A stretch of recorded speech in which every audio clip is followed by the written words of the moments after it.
What's good? What's good, everybody? Welcome back to another episode of The Urban Platform Speaks. Make sure to like, subscribe as you tune into the channel and check out the content. And with that being said, man, I want to react to uh, what Dan Levitar had to say on his podcast about the Warriors load managing, right? And first thing I want to say though, I think that the Warriors load managing this early in the season is a sign that the number one that they're old and that they are I think they're running scared because they're not going to be able to they can't grind through this whole season and think that they're going to have enough energy and enough firepower to go up against Houston, OKC, even the Timberwolves, because you got Jimmy Butler. If you watch Jimmy Butler at the end of last season, he looked like he was out of gas. Steph Curry got hurt, and Draymond Green without Steph Curry is a non-factor. He just there to facilitate Steph Curry. So I think their strategy, the Golden State Warriors strategy this season, is to try to get into the playoffs and then hope that they can, catch lightning in a bottle. That's the only, and I was thinking about that even last season when late in the season when they got Jimmy Butler, right? I was thinking that, maybe they could have caught lightning in a bottle and made a run. But this year, trying to go a full season and grind it out and get into the playoffs and then still have some energy to perform at a high level in the playoffs. I think that they realize that they're not going to be able to do that. And then you got like Jonathan Kuminga is probably not happy with the role that he's playing.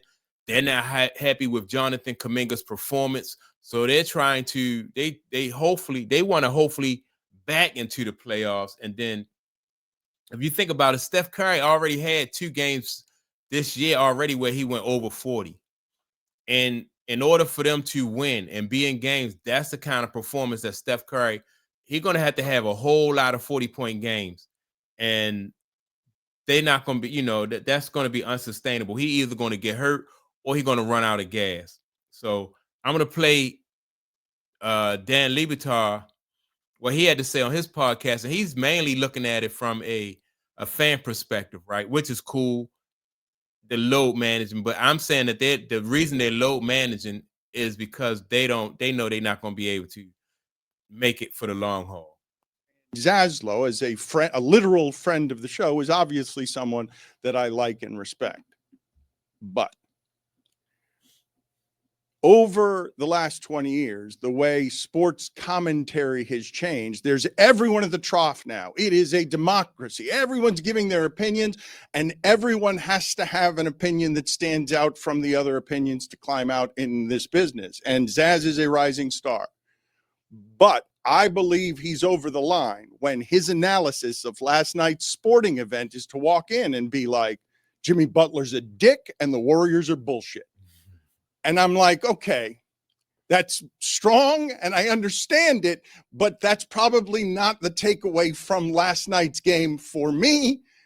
I'm more interested in the fact that we are in 2025 in a place where the champs don't have to play if they don't feel like it. And that's bullshit for the paying customer. Like Steph Curry, we've got only so many more chances to see him in person.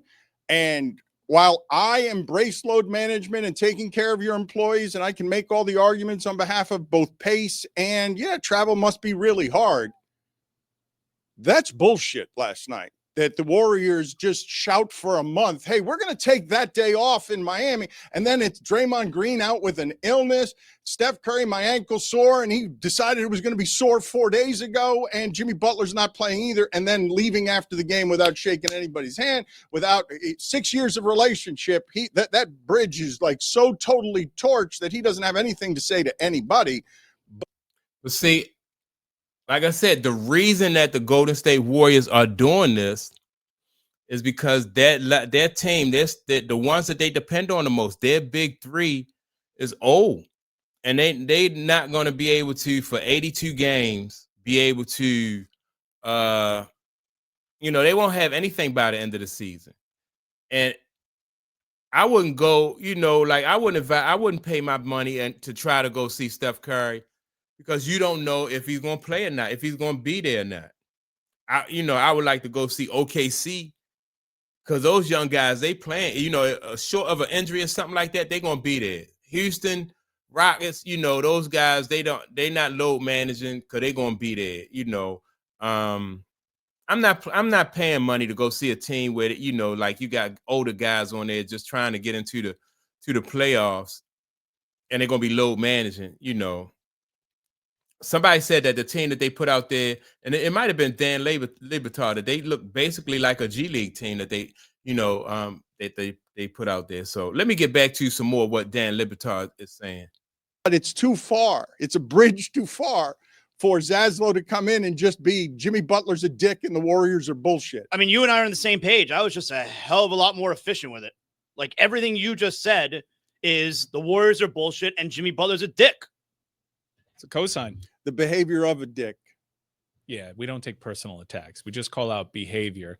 But look, the economy is well chronicled. People literally circle that game on their calendars, try to make plans. Mm-hmm. And this is the plight of the NBA fan right now. You make plans, you spend the money, you want to see the superstars. Steph Curry is an icon to younger generations. And Dan is absolutely right. They come to Miami once a year. We're running out of time to see this player. And Jimmy Butler's return on that court with Steph Curry is something that people would save money to see.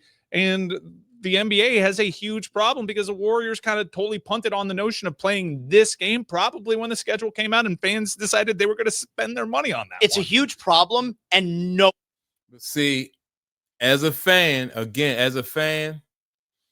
a lot of fans, like that's what people like. The ratings have already gone down because you're watching a style of basketball that's it's either a three-pointer or it's a dunk. So it's not like Kobe Bryant said, there's really no strategy to the game anymore.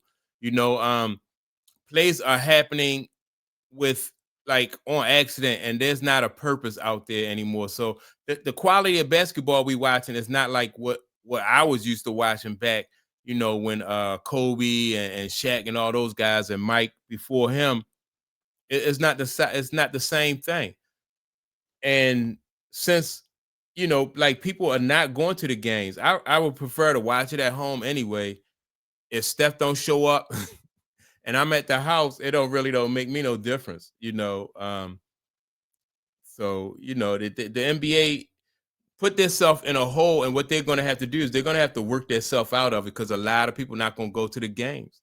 I think this generation, though, is phasing out like all those guys who want to load manage. If you think about it, all the older guys are phasing out. You got who's LeBron James on his way out.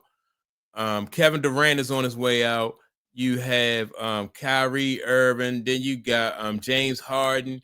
You got Paul George. What's the point guard? I forgot, man. He was saying with Harden, but those older guys, man, people they on their way out, and I think the NBA is going to be able to, I think they're just waiting for those guys to be out so they can turn it around. But let me get back to some more Dan Libertad's comments. No one seems to care to fix it.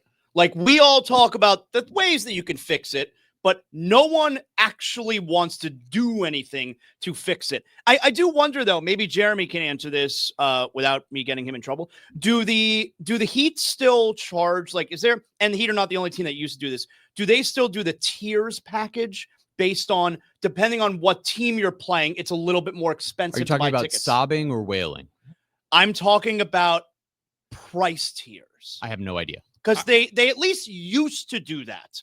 And if they do, then the NBA is stealing money from fans. Let me do this, because I would say there is no one around here who loves basketball more than Amin. He dedicated the entirety of his life to that as a profession. He cares about movies a great deal. He cares about his family a great deal.